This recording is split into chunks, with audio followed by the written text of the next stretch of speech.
como lo prometido es deuda, ahora sí vamos a empezar con nuestro invitado, que yo les dije que era un invitado sorpresa, que él ha hecho cuentos, ha ganado premios en primer lugar en el Cuento de la Pampa, y también una novela que este año también le dio el máximo galardón, el primer lugar en la FILSIC de Antofagasta. El cuento que le dio el premio es El empampado del batallón Bulnes.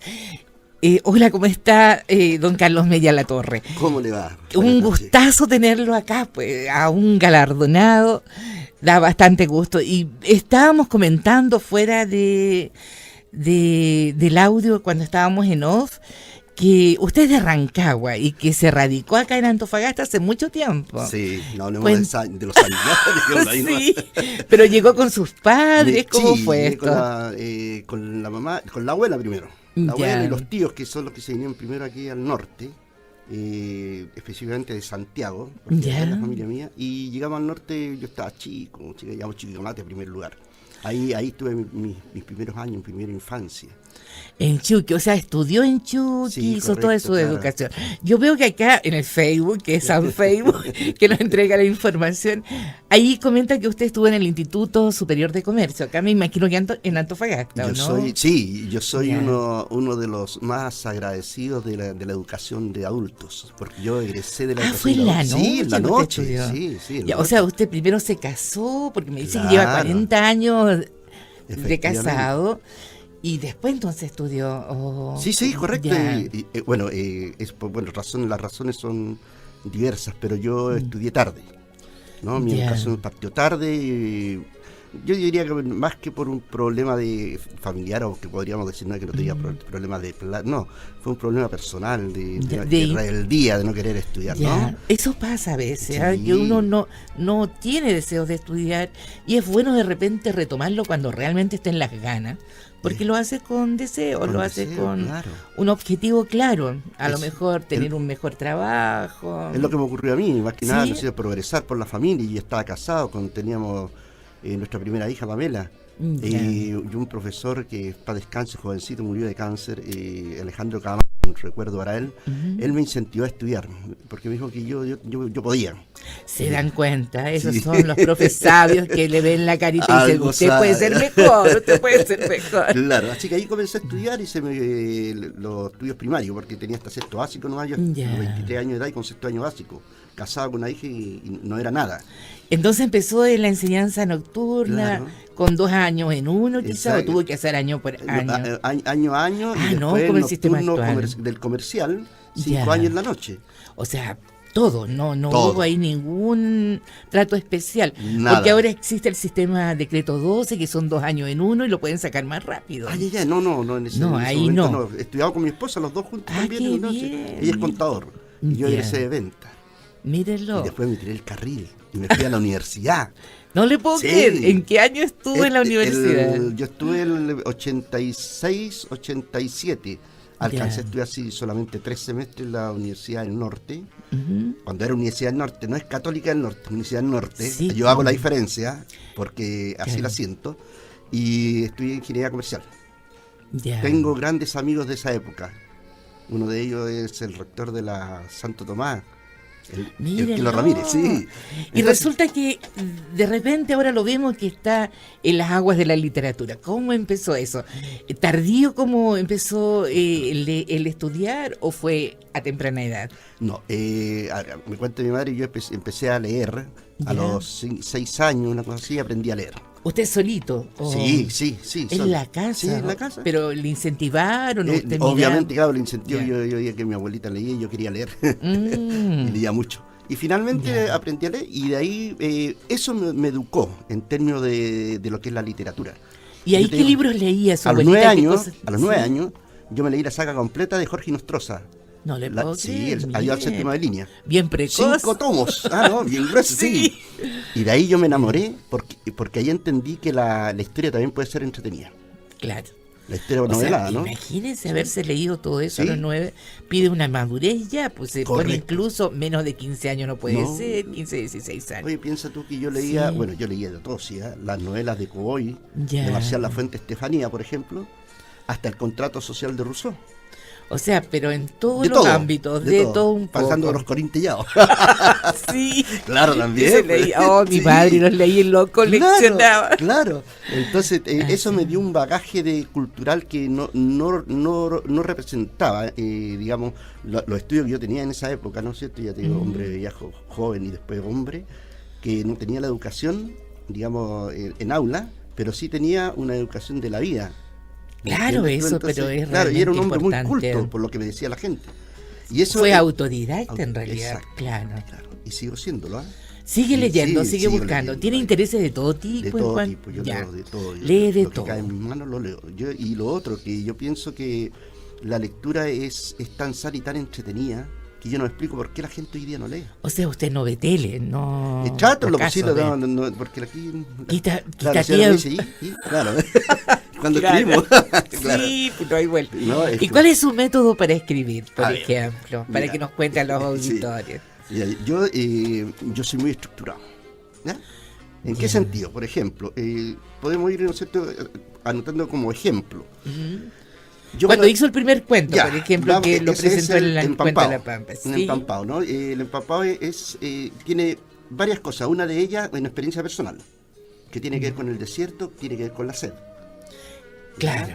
Con la pérdida del rumbo, ¿no es cierto? Y te lo cuento por qué. Yo a los 12 años, nosotros en Calama teníamos la costumbre, y todavía está, de peregrinar a la Virgen de Haití. Ah, ¿verdad? Pues Sí, se hacía pues, sí, bien. y todavía se hace, ¿eh? Con un sol. 78 pero kilómetros que tú los recorrías Claro. en 24 horas cuando eran caminantes lentos o los caminantes solitarios que le llamaban, ¿no es cierto? Eso lo hacían en 8 horas. Creo. Y yo en un grupo, puros jóvenes, 12, 13, 14 años, el mayor creo que tenía 18. Ya. Y nos extraíamos en La Pampa. Tuvimos cerca de 18 horas perdidos. Y yo ahí aprendí lo que era la sed. Horrible. Horrible, porque en plan, pampa, sol, desierto, arena, polvo, lo que tú quieras. ¿Y quiénes se dieron cuenta que se habían extraviado? Porque... No es que no llegábamos donde teníamos que llegar, pues si allá las rutas son también descritas. Ya. El camino de Calama, tú sales de Calama, te vas a cierto lugar y después llega a Chiuchí y así. Esa noche no llegamos nunca a Chiuchí, donde debíamos llegar hasta el día siguiente, por ahí por las 10 de la mañana, 11 de la mañana, que recién vinimos a tomar el rumbo y a encontrarnos de O nuevo. sea, se salvó de una. De una. ya, Y ahí, realmente. en este libro lo Eso le reflejo sirvió justamente. como experiencia Claro, para relatar. una parte, porque la Ya. otra me la dio la historia. Porque el empampado del Perfecto. batallón Bulnes es la historia de un soldado de la guerra del Pacífico. Ah, ¿Ya? Y entonces yo tomé el soldado ficticio. ¿Ya? Ya. Pero los Pero los personajes, antecedentes los fue antecedentes, los incorporando. lugares, ¿no es cierto?, históricos que se mencionan ahí, no son de la realidad.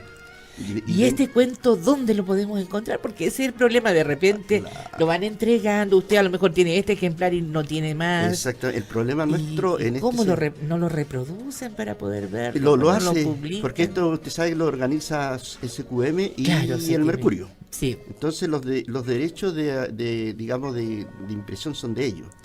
La Es- autoría sigue siendo mía. claro. Ya, pero esto lo encuentran en las bibliotecas de los colegios. O sea, en la habría que biblioteca, ir a la claro, biblioteca la biblioteca. regional Pero yo y este se lo traigo para solicitarlo. usted, mi niña. No le puedo Sí, creer. por supuesto. se lo traigo Qué para regalo usted, más sí. hermoso. Tiene que dedicarlo, don Ya, Carlos. ¿ah? obviamente que sí. No hay Así que problema. después lo vamos a dejar. Claro. Entonces, este cuento lo podemos buscar en la biblioteca En la regional. biblioteca, ahí están las dos versiones, bueno, todas las versiones en realidad, de la primera a la quinta. Se Ya. pueden encontrar en la Acá biblioteca. hicieron un... Ah, que bueno, compilaron todos. No, la primera es una edición, la segunda, la tercera, la cuarta. Ah, yo pensé que este había No, compilado. no, No, no. esta es la quinta Esta es la versión, cuarta. la cuarta versión. La cuarta. Perfecto. Ahí como te mencionaba, ¿no es cierto? Cuando sale esto, yo te decía que yo soy estructurado. ¿Por qué? Porque Sí, yo me pues. siento, imagino lo que quiero escribir, trazo las líneas gruesas y después lo que hago es crear los personajes primero. Y yo pongo una hoja aparte y digo, le pongo exordio. Y ahí le meto todos los personajes, le meto, ¿no es cierto?, las características físicas, las características psicológicas del individuo. ¿Y eso a mano o en el No, computador? en el computador. Ah, ya. Entonces me dejo yo un historial de cada uno de ellos que obviamente no lo voy a reflejar, no lo voy a contar en la novela, sino que lo Claro. dejo Sirve pincelado. para imaginar. Claro, entonces que el lector se imagine, yo le doy algunas pinceladas del tema y le digo, esta persona es así, esta persona es así, y ellos tienen que imaginarse. Lo mismo que hice con el segundo cuento cuando gané ahora en el 2014, con se llama Ladrones de tumbas. ¿Y eso está ambientado dónde? Siempre en La Pampa, no te olvides que estos son cuentos de La Pampa, ¿ya?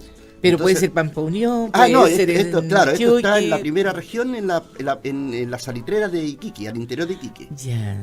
Pero es una historia que a mí me nace, y te lo voy a contar porque es bien anecdótico. Resulta que yo estaba, me invitaron al lanzamiento del quinto concurso. Un cóctel. Y me dijeron, ¿va a participar? ¿Puedo? Por supuesto. Ya.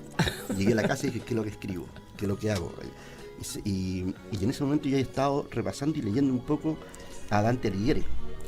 Ya, el de la Divina Comedia. La Divina Comedia, claro. Y dentro del cuadro, que hay un cuadro muy famoso que un pintor, no me recuerdo el nombre en este minuto, que está en las grandes galerías del mundo, donde refleja, ¿no es cierto?, el infierno, ¿no es cierto?, el paraíso. Y ahí hay un monito que me llamó la atención, lo empecé a mirar, lo agrandé, y era un individuo con una máscara, y que tenía así un pico largo de pájaro. Ese es de la muerte, pues es la máscara que se ponían los médicos. Los médicos. ¿Y sabes por qué lo hacían? Para evitar las infecciones. Claro, era en la peste negra y toda esa etapa. Justamente la peste, que estaba hablando de la peste negra. Y ese me llamó la atención. Entonces, y ahí lo rellenaban con hierbas, rellenaban esas. Y no le servía mucho. No le servía mucho. Y ahí dije, peste. Esa palabra me surgió, peste. Y dije, ¿habrá existido peste en Chile? Internet, 1903, claro, existió una en Iquique. La bubónica. Claro, la peste bubónica. Que llegó de un barco, creo. En un barco, claro. Sí. Eso lo investigó y lo claro. puso. Mire, y yo de eso me entonces afirmé. Enlazando diferentes cosas. Y de eso yo me afirmé y dije, aquí hay una historia. Y inventé los personajes, y ahí invento, ¿no es cierto?, al personaje principal, los personajes secundarios que están ahí, que son bastante entretenidos, entre paréntesis. Y eso me dio la posibilidad de crear un gran cuento. ¿Y los nombres cómo los busca? ¿Los va a buscar al cementerio como hacen algunos autores? No, los nombres me brotan. No le puedo creer. Es como que ellos mismos se ponen el nombre. Claro, porque por ejemplo yo imaginaba el ayudante o el amigo, digamos, del principal en el segundo. Este doctor, ¿no es cierto?, de muy buena familia. Yo me imaginaba como hacían antiguamente los patrones, porque mandaban a un sirviente para que acompañara al niño. Claro. ¿No? Y él era doctor médico en Santiago, ya de buena familia, terrateniente, y tenía a Macario. Y Macario era genial su el nombre, ayudante, súper claro. bien ubicado. Su ayudante fiel, su fiel compañero para todos los servicios. Y él es que finalmente lo acompaña al norte, porque hay una historia por medio donde se le pierde su mujer y sus hijas pequeñas, víctimas de la peste. Y él viene al norte a buscarlas. Pensando que están acá. Pensando que estaban y que la iba a encontrar, pero al final se da cuenta él de que, porque hay un proceso de por medio, ¿no es cierto?, un proceso donde él empieza a perder la lucidez. Entonces, pero no está relatado, sino que tú lo empiezas a cogerlo y te das cuenta que algo está pasando con él para que termine finalmente lo que termina. Que no lo cuente, porque yo quiero leerlo. Tienes que leerlo. Sí, qué bien. Es fantástico como lo va estructurando todo. Y la novela lo hizo igual. Y la novela nace igual. La novela nace... Un día iba con mi señora en el auto y se me dio una imagen, no sé por qué, una imagen de la Esmeralda. Y nosotros hacía poco que íbamos a estar en Iquique y habíamos ido a ver la réplica. La que está ahí estacionadita, por así decirlo. Claro, y es como tú sabes que es tamaño real. Sí. Entonces el guía te va explicando, te va diciendo, esto es así, esto ocurrió aquí, está la cámara aquí en Rosado. Y dije, hay otro cuento, otra historia. Mire qué increíble cómo le gatilla a usted. Claro, como van gatillando determinadas situaciones, una historia. Y sabes tú que yo dije, pero no quiero contarla como se ha contado siempre. Pero del sí abordaje mismo y pero todo quiero eso. contar lo mismo, pero a ver cómo lo hago. Y se me ocurre y digo, un niño, el polizón de la Esmeralda. Y el niño, pero existió ese polizón. No. ¿A usted lo inventó? Claro. ¡Qué genial! Sí. Lo que pasa es que yo lo pongo al niño por una causa totalmente ajena a su voluntad. Él queda en el barco la noche anterior. Entonces ella conoce a los personajes principales. Entonces, de ahí y muere este niño entonces. Es el Bueno, final. no me adelanto, ¿no?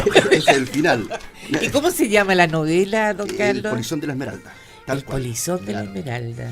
Fíjate que yo, dentro del polizón, un poco como te contaba antes, cómo voy estructurando los personajes, yo no los defino dentro, sino que doy ciertas características de ellos. Si tú me permites, por ejemplo, Por favor, aquí sí. yo tengo uno de los personajes que es este niñito, que se llama Delfino, y su apellido es Marino. Mire, ¿Ya? suena, pero con rima y todo, del fino marino. El Delfino Marino, ¿no es cierto? Dice, su estatura no superaba el 1,50 m, lo que para sus cortos 10 años era una talla más que regular. De contextura delgada, pero no al punto de ser un alfeñique, que se veía fuerte y ágil. Su pelo siempre desordenado era de un intenso color negro aceitunado que hacía resaltar la piel blanca de su rostro. Traía adherida en ese momento, cuando llega, ¿no es cierto?, a su cuerpo una fina película de color cobre producto del sol playero. Y una sonrisa pícara que dejaba al descubierto sus dientes desordenados que aún peleaban por ajustarse en la boca infantil. ¿Cachai? Uno al tiro Claro, se imagina el Lolito. el niñito, ¿te das cuenta? Entonces, este chiquito pierde a sus padres. Ya. Lo que pasa es que yo siempre me afinco en la historia nuestra. Y como yo sé de la historia nuestra del norte, me aferro de ello. Perfecto. Entonces, y ahí yo tengo, por ejemplo, en el Polizón de la Esmeralda, y bueno, están nombrados todos, por ejemplo, de Arturo Prat, pasando por Riquelme, Meseje, Cabral, Uribe, Serrano. Entonces queda pero sumamente creíble y uno piensa, Claro, porque tú los ¿realmente conoces, pues. existió este polizón? Claro. ¿Y cómo no sale en el libro de historia? Claro, y más encima, ¿no es cierto? Bueno, yo lo hago presente dentro del pensamiento. Arturo en un momento dice el de ve al niño, lo traen a su presencia y dice, ¿por qué está acá este niño? Ya, mañana lo desembarco. Y estamos la noche del 20, el 21 de mayo lo desembarco, ¿ya? Sabiendo todos que iba a pasar el 20. Claro, pero él se supone no lo sabe, Claro. ¿no? Y dice, lo desembarco mañana, por lo tanto no lo pondré en la bitácora del barco. Él no aparece registrado. Por eso no, o sea, más encima justifica Claro. históricamente porque no ¿por qué aparece. no aparece el Mire, qué chiquillo? fresco. ¿Te das Qué cuenta? buena. Entonces, y ahí, claro, es que hay tantos antecedentes que están volcados, pero así en forma muy lacónica, ¿no es cierto? Por ejemplo, la creación de la Liga de la Patria, que fue el primer instrumento que hizo frente a bolivianos en nuestra ciudad, en Antofagasta, el año 1876. Ya, y la Liga de la Patria fue una liga que fue fundada por el señor Roberto Rodríguez. Sí. Roberto Rodríguez fue uno de los creadores del Pero servicio ¿cómo es secreto. una masonería eso? No, No. liga La Liga de la nomás. Patria la crearon para defenderse los bolivianos, que en ese momento había un prefecto que se llamaba el prefecto Zapata, que era boliviano, ¿no es cierto? Y ese le tenía odio a los chilenos. Entonces los fregaba cuando podía. Y por eso se creaban para poder un poco parar esta cuestión. Porque dijeron, nos juntamos los chilenos, porque hay muchos chilenos trabajando. Pero resulta que en el año 76 se hace la revolución de los mineros. La primera sangre chilena corrió el año 1876 en estas tierras. 3 años antes de 3 años antes de la se guerra produjera. Y posteriormente Roberto Rodríguez asume, ¿no es cierto?, dentro del servicio secreto chileno. En la guerra 71 propiamente tal. Sí, claro. eso es Sí, histórico. eso es real, es histórico. Mire qué increíble. Claro, porque el servicio secreto chileno, que prestó mucho servicio a nuestra patria, que nos fueron reconocidos, obviamente, fue creado, dirigido por un señor que se llamaba Abelardo Núñez. Pues la memoria que tiene, don Carlos. Y él tenía como seudónimo el profesor. Ya. Y él comandaba desde la sombra. Él era el que gestaba todo, era el titiritero de todo. Exacto, ¿te fijas? Entonces, todo esto está dentro del relato. Entonces tú tienes mucho donde aferrarte en términos históricos. Claro. ¿Ya? Entonces, pero lo demás, ¿no es cierto? Por ejemplo, la señora de Mórfila Zarango. ¿Y ese nombre cómo se le ocurrió? Son nombres peruanos. Ya. Porque este matrimonio de Mórfila y Venustiano son los que acogen a niños una vez que mueren sus padres. Ya. ¿Te fijas? Entonces, y ellos tratan, pero lo acogen durante un poco tiempo, pero no tenían mucho cariño por él. Incluso cuando como que le estorbaba rajarito. Claro, en el fondo sí, pues. Sí. Mira lo que digo en este caso de Doña de Mórfila, para que te des una idea de cómo le voy pintando el personaje. Por favor, a ver. Esta mujer dejó de llamar a Delfino, porque lo estaba llamando, y enojada, apartó rabiosa y notó en la greña de cabello blanco que el viento arrojó sobre sus ojos legañosos. Escupió un par de veces para desprenderse la bilis amarga que recorría su garganta producto de una mal cuidada gastritis, enfermedad que exacerbaba aún más, si esto era posible, su nefasto temperamento. A todas luces se ve que es una mujer agria, de esas que no tienen amigos. Una especie de calamar viejo, de mal carácter, que por doquier esparce la venenosa tinta de su perverso genio. Genial, es una especie de calamar viejo, ya el tiro se la imagina. Ese no, yo te doy cuenta porque... Pucha, ¿cuándo? No tenía ningún átomo nada, de maternidad. Nada, no tenía, ella solamente, el niño le molestaba. Claro. Bueno, además molestaba a su pobre marido con un ángel. Esa es una pobrecita, claro. Buena Ese, claro, ese momento un poco... Pero aquí, fíjate que sigue siendo parte mía. Yo escribo desde el desgarro, digo yo. ¿Verdad? Yo lo escribo desde la técnica. Yo tengo muy poca técnica todavía, por eso yo no me considero escritor. Yo soy un aprendiz. Bueno, no lo piensan así, porque se supone que hay jurados y jurados buenos. Sí, correcto. Que ya varias veces lo han premiado. 3 veces, bueno, la única así 3 veces no que creo yo que sea tan así, como dices, muy modesto. Pero, claro, no quiero pecar de falsa modestia, sí, no, pero sinceramente yo creo que falta aprender todavía. Ya, lo que es la parte, lo que es técnica, no sé.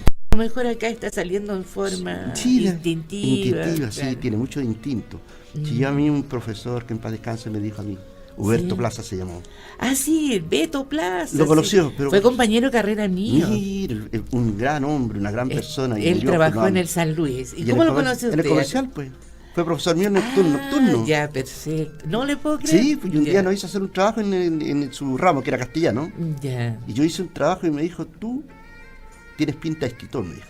O sea, ahí ya lo consagró. Claro, y yo lo tomé en serio, nunca Por lo tomé. supuesto. Estoy hablando del año comienzo de los 80. Mire qué hermoso. Comienzo de los 80, que yo estaba con cerca de 30 años estudiar la noche para sacar adelante mi familia. O sea que de ahí empezó a escribir usted. Claro, y escribí algo, pero no, muy poquito, no me dediqué. ¿Y ahora el 2012. El 2012 vi la hice. ¿Por qué el 2012? Porque vi la hice en el Mercurio, vi la hice en el diario. Este y fue ahí el dice, motivador. claro, dice Cuentos de la Pampa, invita a participar. Y dije, aquí estoy, me siento. Ya. Y me senté y me puse a escribir, y escribí. ¿Y qué se sintió cuando lo llamaron o le mandaron, no sé, un correo? ¿Cómo fue que la avisaron? Me llegó un correo donde me invitaban a participar en la premiación. Entonces, esta fue la primera. Después yo recibí un llamado telefónico de la periodista. Y me dice, don Carlos, usted está dentro de los ganadores, pero me dijeron qué lugar. No le avisaron. No, me dijeron lugar qué lugar. No. O sea, fue sorpresa. Claro, dentro de los ganadores. Y me dice, lo que sí le quisiera pedir, que por favor usted haga el discurso de los participantes, los ganadores, para que... Y eso era como una señal, pues. Pero la primera vez no la capté así. Ya. Pero, y ahí, ¿no es cierto? Yo te digo, la emoción que uno siente, en mi caso fue grandísima. Y es la emoción que recorrió a mi familia también. Pues yo te digo, mi mujer, mis hijas. La hija deben estar pero tengo chocha. 3 hijas, 2 en Iquique y una acá. Ya. Ellas fascinadas con su padre, con el tema. Porque, bueno, usted sabe, son fan incondicional, ¿no? Por supuesto. Por eso nunca hay que mostrarle los trabajos a ellos. No, no, porque si no te van a decir, no, si está espectacular. Y después resulta que es un Bueno, bodrio. ¿cómo lo hace? Es muy autocrítico. ¿Cómo va revisando trato esos en lo posible textos? ser muy autocrítico, sí. Yo reviso mucho después. Yo termino la obra gruesa y comienzo, bueno, esto fue un consejo que me dieron a mí. Hay que revisar y revisar. Yeah. Y lo hice. ¿No? Y ahí, incluso aún así, tú a veces te encuentras que podría haber quedado mejor. Pero o sea, cuando mandó el cuento, claro, no estaba como muy conforme. No, o sea, es que nunca uno puede quedar conforme. Ya. Lo que es literatura no, porque siempre hay algo que mejorar. Que se podría haber cambiado. Que podría cambiar, una frase que Los narradores que usa son en primera persona. Generalmente, claro. Ya. Generalmente en primera como que persona. ellos están contando la historia. Sí, correcto, claro. Y mucho diálogo también. Mucho diálogo. Entonces lo hace más vivato. Claro, trato lo posible, porque cuidado que el diálogo es peligroso también, pues, si no es bien empleado. Entonces, eso pero parece que tuviera facilidad para eso. Parece que tuviera facilidad para eso. Y hay otros proyectos, don Carlos. Bueno, ahora se supone que van a publicar la novela, pero no le dijeron cuándo. En el mes de junio. Hablando a propósito de pasar el recadito al Pato Roja. Sí, al Parofi, ¿qué pasa con él? Al Patricio Roja, él me dijo, no, en junio vamos a publicar la novela. La editorial de Filsic. Sí, porque supe por Felipe que le entregaron un pergamino, pero nada más, claro. No va el cheque. Ahí no me voy a pronunciar. En junio entonces. Claro, en junio se publica espero, ¿no es cierto?, que sea la primera publicación, digamos. ¿Y va a ser entrega gratuita como son los cuentos? No, ahí va a que perfecto, ponerse. Ya. Qué bueno. Y en este momento, y como contestando un poco a tu pregunta, tengo en este minuto varios proyectos. Lo que pasa es que a mí como que se me abrió la mente cuando escribí la primera vez. Y en este momento yo tenía 6 u 8 trabajos empezados. No le puedo creer. ¿Sí? Tengo claro, el germen de una novela, el germen de 4 novelas. 4. Ya. Entonces estoy y yo te digo, yo voy a aplicar, por ejemplo, como te digo, siempre hablo de mí, de mis experiencias, las que estoy tratando de volcar, porque eso son tan personales, por eso que me cuesta desprenderme de repente. Y por eso de la pasión, que es lo que incentiva también al lector. Claro, eso es importante. Que yo soy apasionado, ¿no? Claro. Entonces, que luego, por ejemplo, ahora hay una novela, no sé, que todavía no le tengo el título, estoy ensayando, no sé, pero que habla de mis experiencias juveniles. Porque yo fui un bandido. ¿No se pondrá celosa la señora? No, ella me conoce de pe a pa, ya lo conté todo. Entonces, pero voy a relatar mi experiencia y ahí hablo del Barrio Rojo, Antofagasta, en la década del 60 y tanto al 70 y tanto. Pero eran los mismos lugares que acá, en Condel, en esos sectores. No, mi reina, era eso en Bellavista, el barrio Bellavista. En Bellavista. Iquique, Bellavista, Centeno, Río de Janeiro. Se fue trasladando, entonces. Ahí fue el Barrio Rojo, el gran Barrio Rojo en Antofagasta. Si la prostitución se ejercía en esos lugares. Ya ahí posteriormente, después de la década del 70, cuando se empieza a trasladar al centro, y empezaba a conocer aquí Calle Serrano, Riquelme, Bolívar, ¿no? Entonces también, bueno, todo eso, hay una historia muy grande que estoy escribiendo ahí. Qué bueno, miren, interesante. Interesante. Y los otros proyectos que tienen, porque me dice que son 4 novelas. Novelas y otros cuentos, ya tengo un cuento terminado. Tengo un cuento terminado, ¿no es cierto?, que habla de trenes, del Longino. Y tengo un par de... Sí, perdón. Un par de estas novelas que te menciono, ¿cierto?, que tienen que ver principalmente con experiencias personales, pero novelas y parte de lo que es el norte nuestro. Muy bien. Se nos fue, pero el tiempo. A cada rato Marco me decía, sí, se puso desesperado por el aviso. Marquito. Nos quedan 2 minutitos ya. Nos quedan menos mal que 2 minutos para poder hacer el cierre de hoy. Don Marco Mella, yo creo don Carlos Mella. Marco me dejó marcando cupaca. Don Carlos Mella Latorre nos gustaría después que viniera con sus libros para comentarnos cuándo va a ser el lanzamiento. Perfecto. Y que siga escribiendo, porque se nota que es realmente apasionante todo lo que hace. Yo primero que todo quiero agradecerte, María Rosa, tu invitación. Yo la verdad las cosas que estoy pero fascinado con tu radio, me puse a escucharla antes de llegar a ver, ¿quién es esta mujer que me llamó? Claro. Que me puso la vida. Exacto. No, pero estoy muy contento, sí, porque es bueno ir conociendo personas como usted, ¿no es cierto?, que se dedican a esto, que es tan lindo, que es la comunicación. Y el amor a esto, a la literatura, al arte, a todo. Claro, acá todo se hace por bolitas de vidrio. Así dice, claro. Por si acaso, para que lo que están escuchando no digan que me pagaron, ¿no es cierto? Claro, no como otros escritores que hay que pagar. Claro, no he podido traerlo. Todavía no cobro. Por eso tienen que aprovechar esta oportunidad. Así que yo, en cuanto tenga algo, María Rosa, yo ya estaré acá. De todas maneras voy a venir, porque obviamente uno tiene que ser agradecido en la vida. Sí, y yo realmente quedé encantada. Desde ya le digo que voy a empezar a leer inmediatamente lo que me trajo de regalito y se lo comentaré. Perfecto, ningún problema. Y ya sabe, le agradecer a su señora también, que tuvo la paciencia de aguantarnos acá chachareando. Gracias por todo y hasta una próxima oportunidad. Y no se olvide que me va a tener que dedicar. Y así hemos terminado, lamentablemente se nos pasó el tiempo, en este programa Todo Pasando de este 16 de mayo del 2015, donde primero hablamos de estos estudiantes asesinados en Valparaíso, después le dedicamos parte del programa a Ana María Guede y terminamos con broche de oro con este invitado de lujo, don Carlos Mella Latorre, ganador del primer premio de la opción, la parte de novela de Desérticamente de la Filsic Antofagasta. Muy buenas noches, será hasta una próxima oportunidad. Chau, chau, amigos.